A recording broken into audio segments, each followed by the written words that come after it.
नमस्कार, आप देख रहे हैं हमारा चैनल त्रिलोक और मैं हूं आपके साथ अंजलि चौहान। नवरात्र के 8वें दिन माता आदिशक्ति के महागौरी स्वरूप की पूजा की जाती है।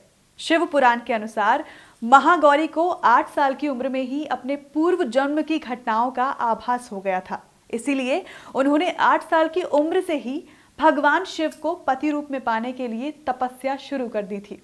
माता महागौरी ने भगवान शिव को पति के रूप में पाने के लिए कई वर्षों तक कठोर तपस्या की। बाद में भगवान शिव ने तपस्या से प्रसन्न होकर महागौरी को स्वीकार कर लिया। कहते हैं कि कड़ी तपस्या के बाद माता महागौरी का शरीर काला हो गया था और उस पर धूल मिट्टी की परतें जम गई थी।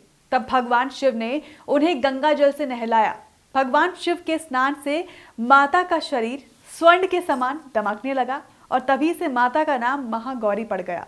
इसीलिए अष्टमी के दिन महागौरी का पूजन करने का विधान है। इस दिन मां की पूजा में दुर्गा सप्तशती के मध्यम चरित्र का पाठ करना विशेष फलदायी होता है। अब आपको बताते हैं कि आखिर कैसा है महागौरी का सांसारिक स्वरूप। मां महागौरी को शिवा भी कहा जाता है, इसीलिए इनके एक हाथ में दुर्गा शक्ति का प्रतीक त्रिशूल है तो दूसरे हाथ में भगवान शिव का प्रतीक डमरू है। अपने सांसारिक स्वरूप में माता महागौरी उज्जवल, कोमल, श्वेतवर्णी तथा श्वेत वस्त्रधारी और चतुर्भुजा हैं। इनके एक हाथ में त्रिशूल और दूसरे हाथ में डमरू है तो तीसरा हाथ में वर मुद्रा है और चौथा हाथ एक गृहस्थ महिला की शक्ति को दर्शाता हुआ है। महागौरी को गायन और संगीत बहुत पसंद है।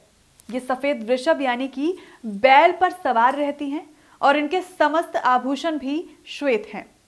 महागौरी की उपासना से पूर्व संचित पाप नष्ट हो जाते हैं।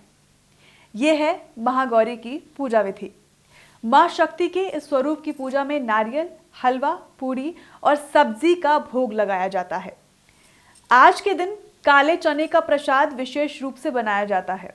पूजन के बाद कराएं कन्याओं को भोजन। पूजन के बाद कुंवारी कन्याओं को भोजन कराने का और उनका पूजन करने से मां की विशेष कृपा की प्राप्ति होती है। महागौरी माता अन्नपूर्णा स्वरूप भी हैं, इसीलिए कन्याओं को भोजन कराने और उनका पूजन सम्मान करने से धन, वैभव और सुख शांति की प्राप्ति होती है। तो आपको हमारा ये वीडियो कैसा लगा हमें कमेंट सेक्शन में जरूर बताएं और साथ ही साथ इस वीडियो को लाइक एंड शेयर करना बिल्कुल भी ना भूलें। धन्यवाद।